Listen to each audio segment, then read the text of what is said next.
Saat langit mulai menggelap di atas danau Batur dan kabut menggantung di sela pura yang sunyi, suara gamelan perlahan bangkit dari perut bumi. Malam itu, Pura Ulun Danu Batur menjadi saksi lahirnya kembali satu kisah lama, kisah tentang sakti, tentang dendam, dan tentang kehormatan yang dilukai.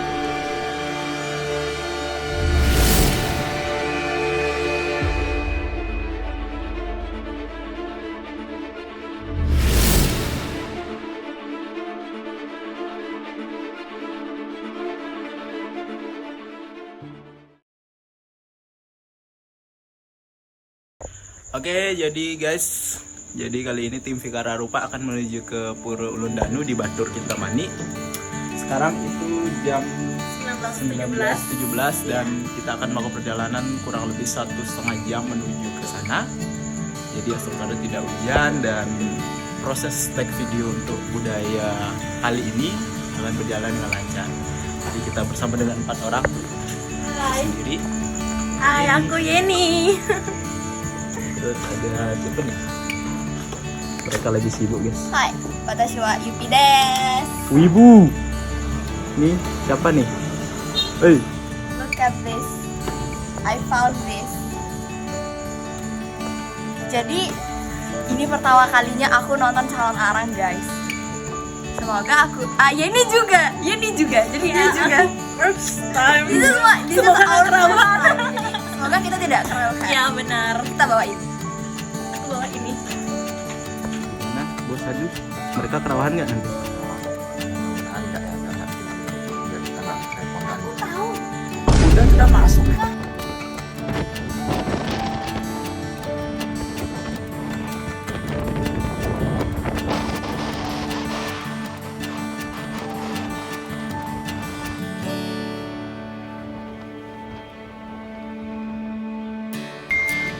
Oke, ini lagi nyeting gimbal. Kita berhenti di Indomaret dulu ya. Gimana? Alamin. Dingin. Gimana bu? Dingin, bu? Ya udah cukup.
Oke guys, jadi kali ini Fikara Rupa berada di Pura Ulun Danu Batur. Jadi kita berkesempatan hari ini untuk mengambil video singkat tentang budaya, di mana kali ini di Pura Ulun Danu Batur itu terdapat budaya Calon Arang. Mungkin teman-teman sudah kenal ciri khas dari Calon Arang ini seperti apa. Sudah lumrah lah seperti itu. Jadi untuk keseruannya ikuti terus konten dari Fikara Rupa. Jangan lupa subscribe di bawah dan jangan lupa like juga sih, share jangan lupa. Oke. Endorse jangan dulu dong. Jadi ikuti terus keseruan dari Fikara Rupa. Kami dari Fikara Rupa akan terus mempublish budaya-budaya yang ada di Bali. Baik, Om Swastiastu. Sebelumnya perkenalkan saya Putu Gede Bintang Pratama. Sekarang saya di seputaran Pura Ulun Danu Batur. Di sini saya bersama dengan Jero Arya dan Agus Sandiasa. Mungkin sebelumnya perkenalan diri dulu, Jero. Oke, Om Swastiastu. Perkenalkan, nama asli Ibu Putu Gede Arsuta, bisa dipanggil Jero Ari. Saya berasal dari Tambak Siring. Nah, di sini saya akan menjelaskan kesan dan kesan untuk gimana rasanya menjadi perginda, yaitu sangat seru sekali dan juga sangat ada istilahnya itu kayak pengalaman baru dan istilah itu teman baru juga di sini, dan saya juga bisa menambahkan ilmu sebagai suatu perginda, bisa dibilang perginda juga untuk di seputaran berkesenian. Mungkin itu yang pertama. Mungkin yang kedua, bagaimana sejarah terbentuk sanggarnya ini, Jero? Nah, kalau untuk sejarah sanggarnya itu sedikit unik karena berawalan dari saya ngayah watangan yang sudah ya 11 kali dapat ngayah. Disitulah saya mungkin terpikir untuk membuat sanggar, yaitu bernama, pada awalnya itu sanggarnya itu bernama Rawa Geni. Terus karena tidak ada yang terlalu gabung banyak, makanya saya bubarkan, lalu kita mengganti ke Lanang Wadon. Itu juga masih pecah pada awal-awal tahun. Dan sekarang kita bikin grup sanggar lagi, yaitu yang bernama Sanggar Siwo Ganemas. Siwo Ganemas itu dia ngambil dari bentuk Betara Siwo dan anaknya, seperti saya sama bapak saya, yang selalu bapak saya memberikan tuntunan atau ilmu kepada saya untuk menyelangkah biar tidak terlalu gimana ya, kayak salah melangkah gitu. Makanya saya itu terobsesi dengan nama itu, yaitu Betara Siwo dengan Betara Gana. Disebutnya Gana Siwo Ganemas gitu. Dan awal terbentuknya sanggar tiang niki pada tanggal 18 Desember tahun 2018. Sekarang sekitar berumur berapa? 7 atau 8 tahun. Mungkin sekian dari saya seperti itu.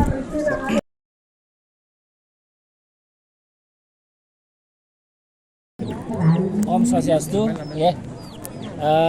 Titiang Ide Bagus Surya Miasa yang sering di ini ya, Gus Bim ya, Gus Bima Sakti. Hari ini kita mengadakan ngayah di sini ya, bersama-sama tim Yayasan Bima Sakti, Sanggar Bima Sakti dan Pesraman Jenana Surya Kante. Di sini kita dihadirkan sama Ratu Agungnya. Terus satu. Om Swastiastu, di tiang anak Murah Agung saking Puri Gerenceng Pemajutan, di tiang nyaranga ide bagus bima biasa. Demogi karya napil ki penyelenggaraan membagi andar labda karya Sidanin Don. Sanggar Bima Sakti ya, itu kita berawal dari 18 tahun yang lalu ya.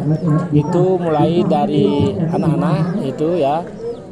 Di mana kita mengadakan satu pentas, yaitu dolanan calon arang yang berjudul Kibalian Batu. Ya, nah dari sana kita membentuk ya suatu organisasi yang disebut dengan Sanggar Bima Sakti. Nah dari sanggar ini kita beralih ke calon arang yang besar. Dan sampai hari ini ya kita sampai membentuk suatu yayasan, yaitu Yayasan Bima Sakti Kapal dan Pesraman Jenana Surya Kante, yang dimana tujuannya adalah untuk pelestarian seni dan budaya dan untuk hal-hal tentang agama ya, tatwa, susila lan upakara. Kita ya Bima Sakti ya dari awal adalah tujuan kita membentuk suatu organisasi adalah untuk yang pertama untuk pelestarian seni dan budaya. Nah, Bima Sakti yayasan ini kita sudah berawal dari pura-pura yang ada di lingkungan ya, di Popeletan atau di Kayangan 3, dan juga ke luar ya, ke Kayangan Jagat dan sampai ke luar daerah yaitu Alas Purwo, di Semeru, di Kediri juga, di Selomangleng dan di Burah. Itu pernah kita lakukan pentas Gedang Kumulan. Itu Bima Sakti sudah pernah ngayah ya di sana ya. Nah, kebetulan Bima Sakti ini kita itu di yayasan semua ada ya, baik di Pelegongan untuk penyalon larangan dan juga untuk masalah topeng Sidakarya, wali wayang dan baris gede. Tujuannya untuk melestarikan budaya Bali, karena tradisi Bali itu juga dibuat sebagai laku dari filosofi yang ada.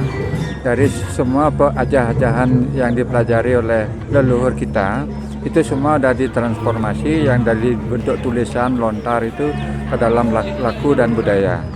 Jadi itu mungkin anak-anak muda kalau ingin mempelajari tradisi Bali, nah mereka nanti akan kembali membentuk tulisan-tulisan itu.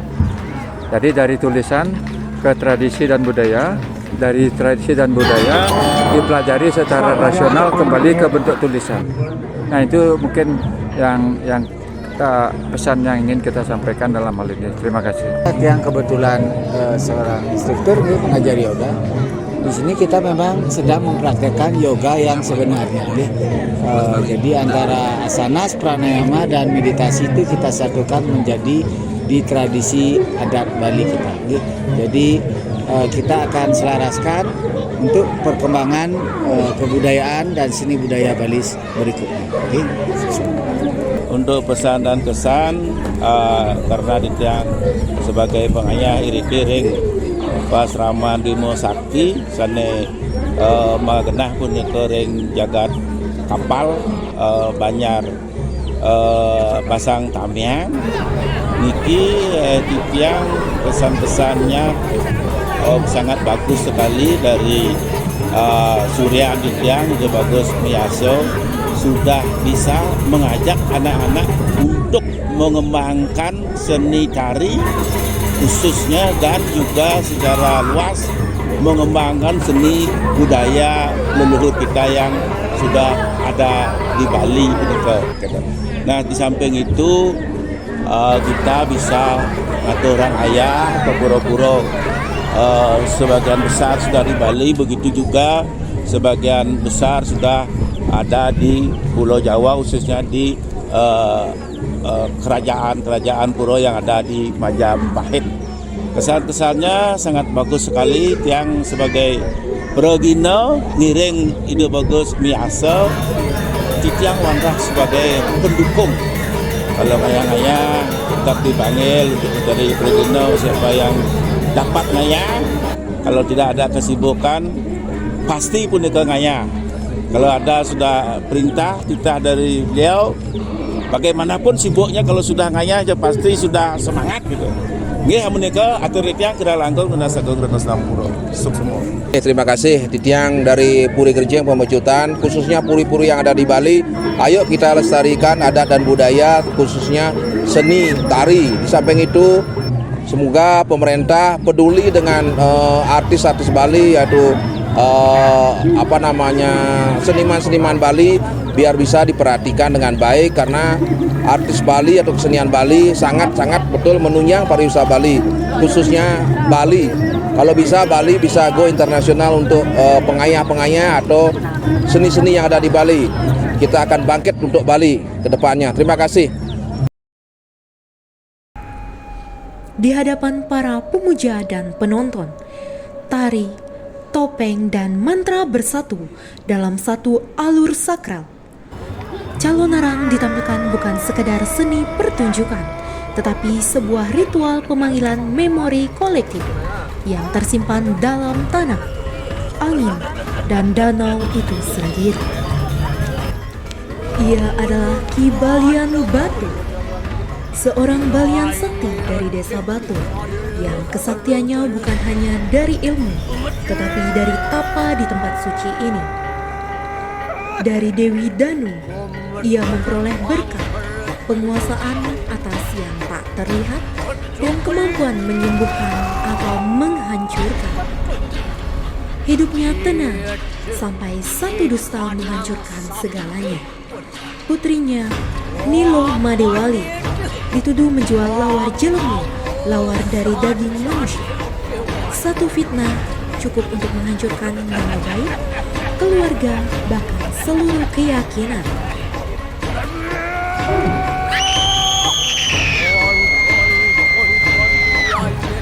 Terusir dan terhina, Ki Balyan tak memilih diam. Ia memanggil kekuatan yang selama ini tersimpan. Ia turunkan gerubuk, wabah kematian, ke desa-desa yang tak tahu apa-apa, Cawu, Keramas, dan sekitarnya.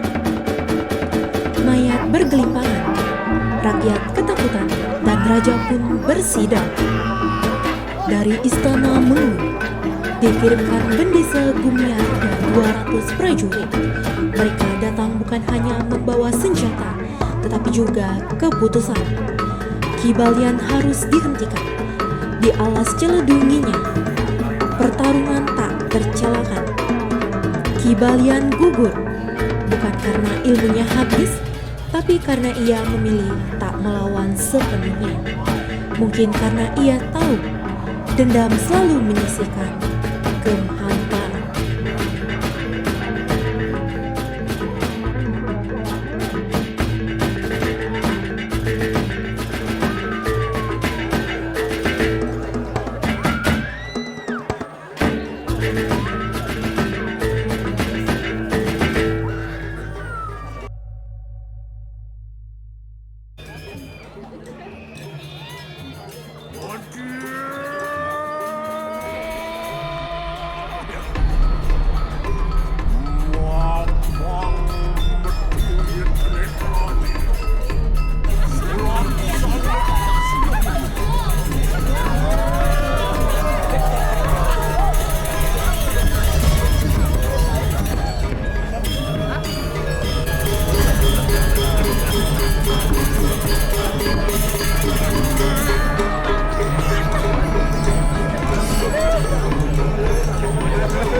Kini, Pura Santi di Payangan menjadi tugu kenangan, bukan sekedar peringatan kekalahan, tapi monumen untuk merenungkan bahwa kebenaran tak selalu menang cepat, dan bahwa fitnah bisa lebih membunuh dari keris manapun.